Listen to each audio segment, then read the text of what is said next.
Plusieurs millions de personnes ont contribué au document à travers leurs opinions exprimées via divers canaux.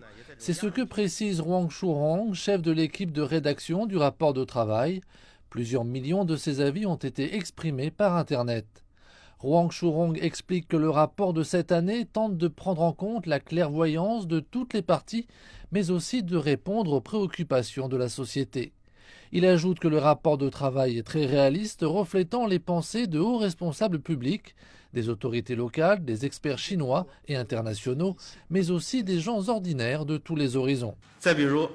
Par exemple, certains représentants d'agriculteurs se sont dit préoccupés par les risques d'une agriculture à grande échelle et par la possibilité de faillite en cas de catastrophe naturelle. Ils veulent donc davantage de soutien gouvernemental pour l'assurance agricole. Cette proposition a été examinée par de hauts responsables et a été abordée dans le rapport de travail.